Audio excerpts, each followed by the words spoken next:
You'll see them diving underneath the surface of the water and then resurfacing elsewhere a few minutes later.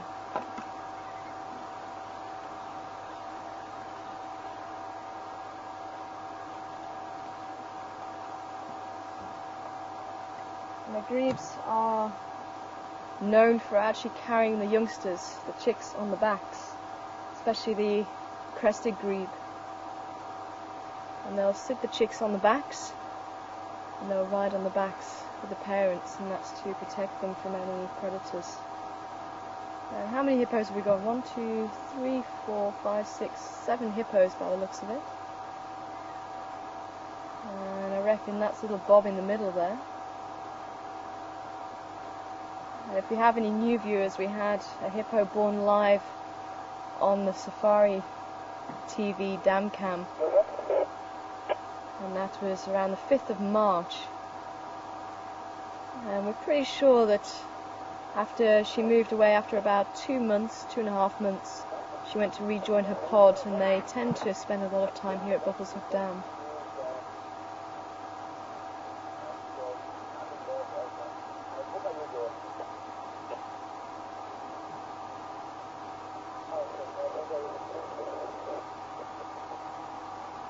And there's 2 duggar boys, the third one's gone up the banking now.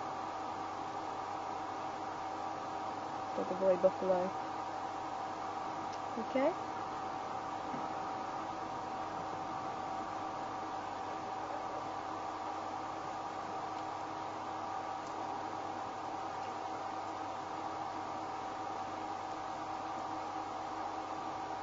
Sorry I didn't copy.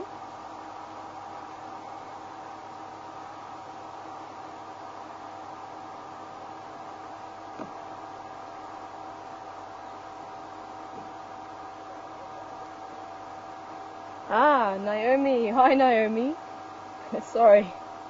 Struggling with hearing your name as well. And Naomi just wanting me to try and find a potato bush.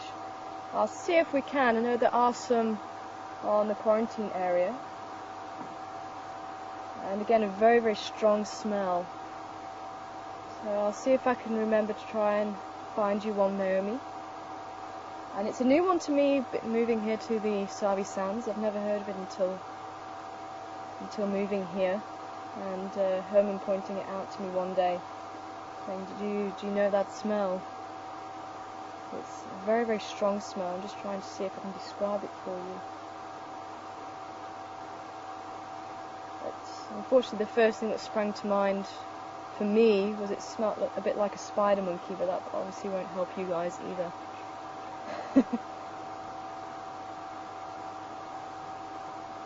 I'll have to think about the smell, see if I can try and describe it for you. And obviously with the hotter temperatures, we're seeing the hippos in the water a lot more than what we were during the winter months. Remember, their skin is very, very... Sorry, I'm just having to see. I think there was a starling on the opposite bank. I don't know if you can see it on the camera. Yeah, you can. It was just chasing something.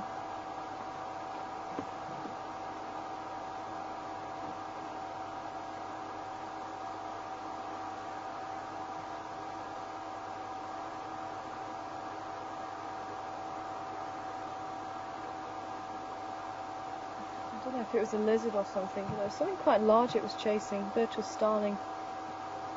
But as I say, the hippo skin is very, very sensitive to the sun, and they do have a secretion that's clear, and when it comes into contact with the air, it'll actually turn a reddy pink colour. So a lot of time, if you do see them, especially if they emerge out of the water and they have this pink substance, a lot of people think that they're actually bleeding, which is not the case. It's actually this secretion that protects them from the sun. It's hyposodonic and non-hyposodonic as well. There's two types of secretions, and they actually help to protect them from the sun, but also from any bacterial infections or any fungus growth. So they do help the hippos quite a lot.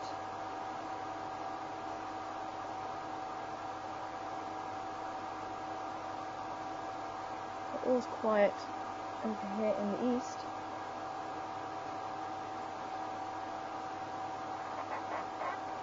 And 3 Duggar boys.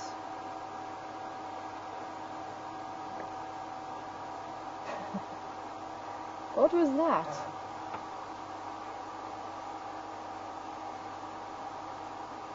It was a half-hearted attempt at a call then.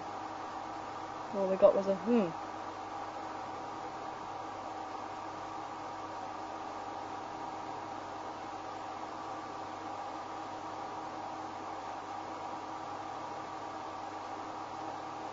There's actually 4. I can see the legs of another one just to the right of where the 3 are. I remember buffalo and any other animal really will just find a little patch of shade, especially in the heat. And as we go into summer, we're going to see it a lot more. You can find a herd of elephants under this tiny tree, and they all seem to manage to find a patch of shade. It's incredible to see. Okay, shall we move on? The little grebes have gone. And there's some Egyptian geese in shot. Don't worry, a little bit hidden behind the bush. Don't know if you can get a quick look at the Egyptian geese. A very distinctive goose.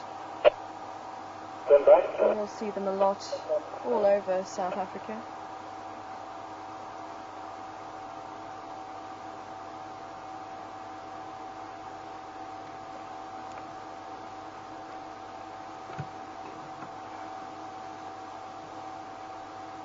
Very good at detecting if there's any problems, predator-wise, around the dam.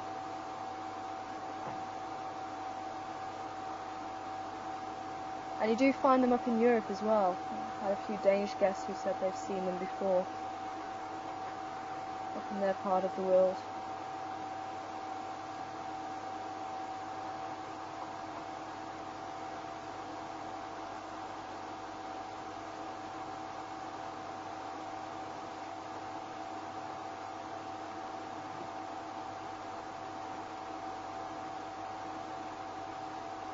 And one of the differences between geese and ducks is geese tend to be strictly vegetarian, whereas ducks tend to go for small aquatic creatures. So they do have a slightly different diet. The geese will be looking for algae and small aquatic plants.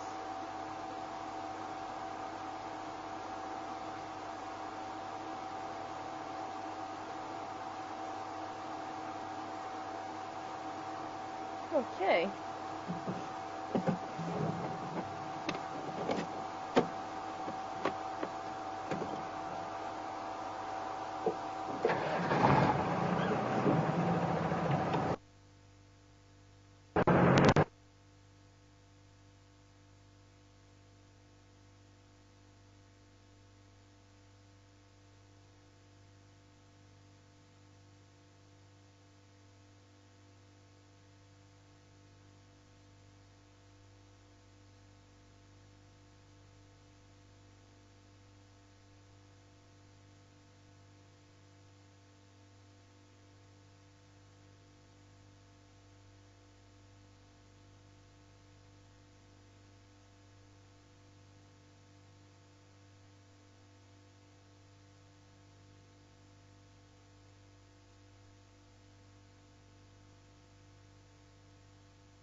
Good afternoon everyone, it's Billy speaking from a control again.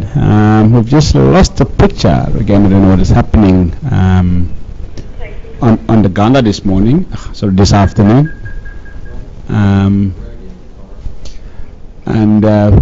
We lost the picture 15 minutes ago and Sebastian rebooted all the equipment in the vehicle, and we had the picture back, and then we lost it again. So there might be something wrong on the gander this afternoon. So they'll try and fiddle on the cables and the wires and everything on the equipment and see if we can get the picture back. So just enjoy the cover tape for the time being.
Welcome back, everybody.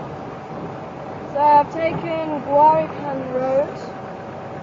We're going south on it at the moment.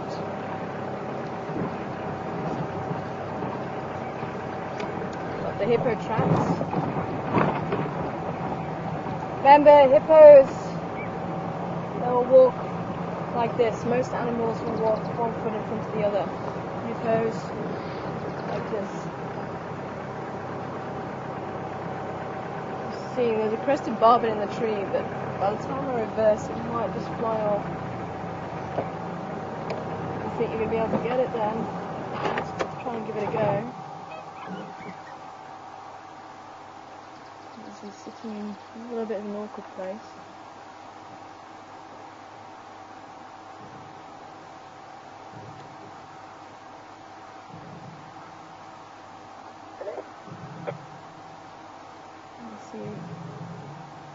Beautiful colours on the bird.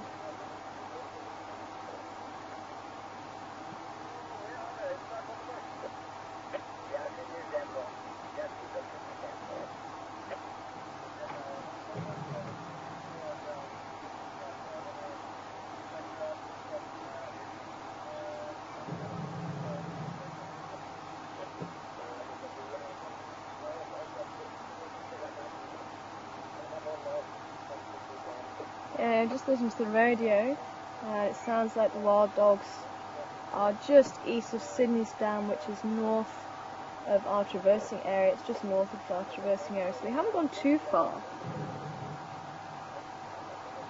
But unfortunately far enough. This is really nice though. We've got the crested barbet looking for probably ants around the bit of dung there. I've even seen them climbing into termite mound holes, especially when the holes are the chimneys. I've actually seen them climbing in there and eating the termites.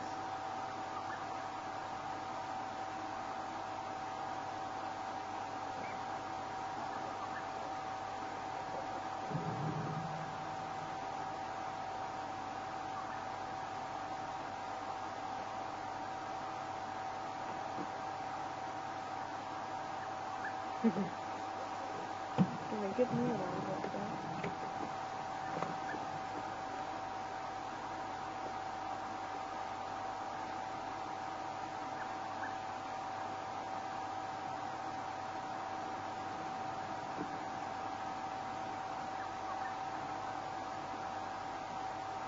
Very aware he's got an audience here.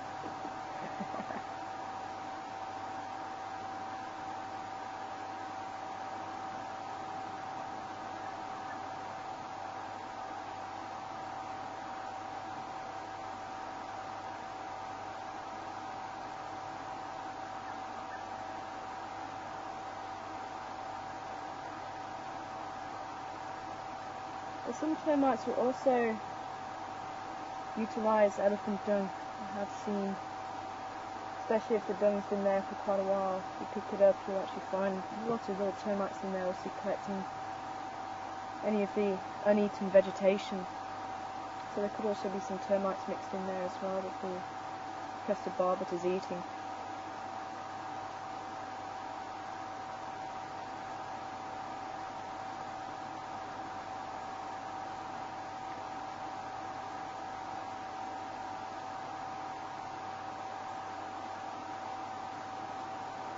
Again, we've been hearing them quite a lot around by the dam, so it's also quite a distinctive call.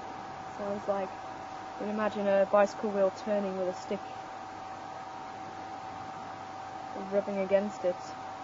Makes that kind of sound. And if it's quite long, they're looking for a mate. And as soon as it shortens, it means that they've found a mate, and they're now marking their territory. And it's instantaneous. I've actually been able to witness two crested barbets mating. And they were calling and calling and calling. It was a very long call, and when they found each other and watched them mating, and straight afterwards that call became very, very short. A beautiful bird. And as he's hopping around, you can actually see the foot structure there. They've got 2 toes forward and 2 toes back, known as being a zygodactyl foot, and that helps them to move around trees and places that are a lot easier to move around on than having 3 toes forward and 1 back like the perching birds. Same with oxpeckers, they have 2 toes forward, 2 toes back. Woodpeckers as well, if you think about the way that they move up and down the trees. Just helps them to grip the tree a lot better than, let's say, the perching birds.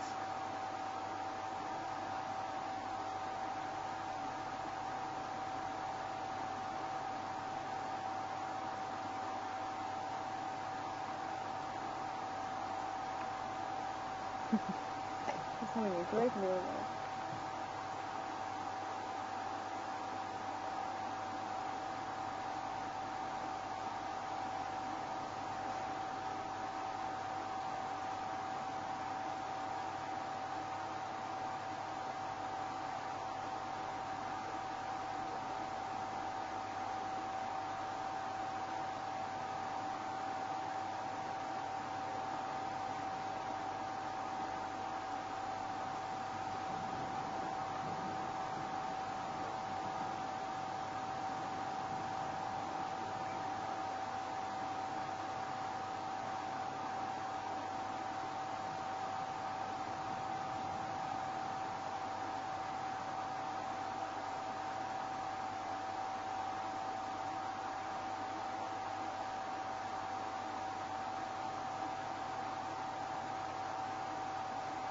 I was wondering how long it would take him to try and flip over the piece of dung. It doesn't look like he's really trying to do that at all. Almost like he's trying to shake the bit of dung just to try and encourage more of the insects out.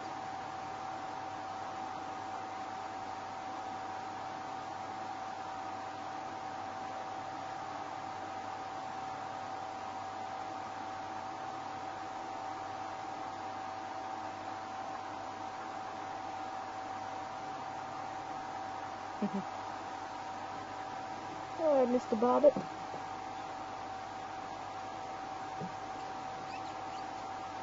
I shall leave you to your meal and continue on.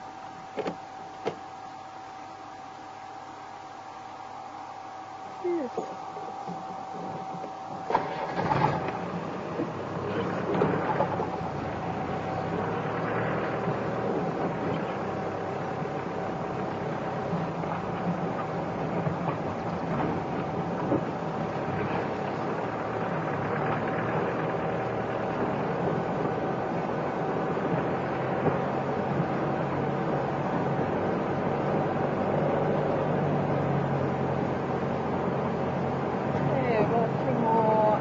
And they're a little bit old.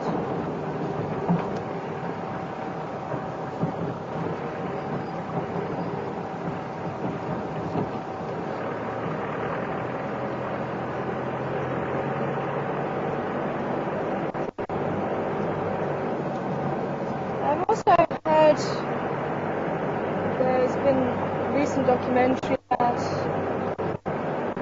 the population of tigers. And thanks to everyone sending information through on that.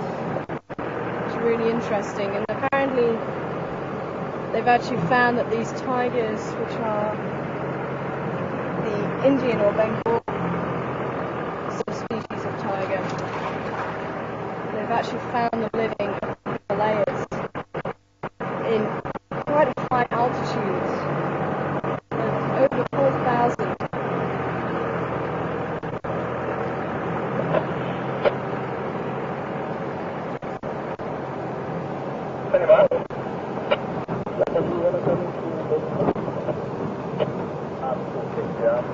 The audio's spiking.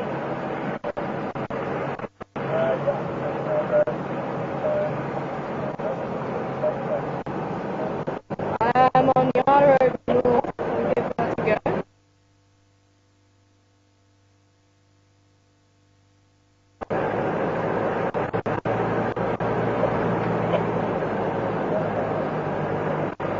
I'm on Yara Road North at the moment. I'll give this a go.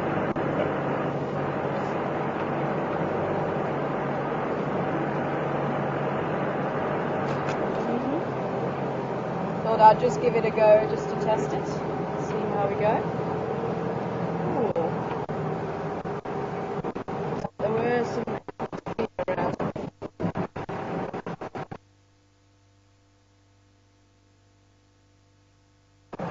And that to me is actually quite a pleasant smell. The elephant dung. It looks like they walked down here, but I'm still not entirely convinced that it's actually fresh. It's just more that the dung is smelling rather than the elephants. But it's quite a sweet smell. I don't find it offensive at all. Say a spider monkey to me also smells like somebody that hasn't showered for a couple of days. Unfortunately, that's what the potato bush smells like to me, which is not great.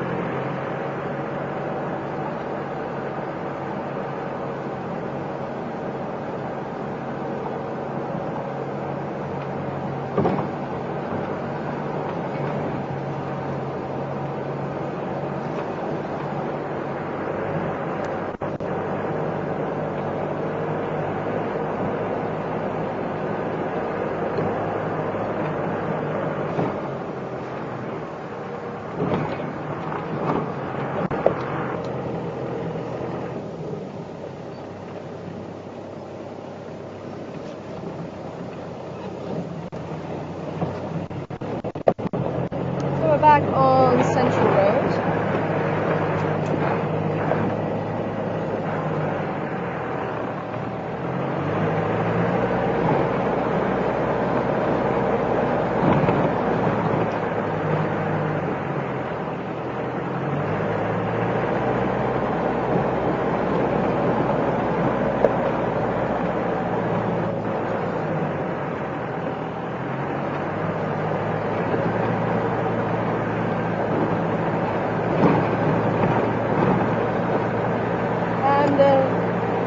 These tigers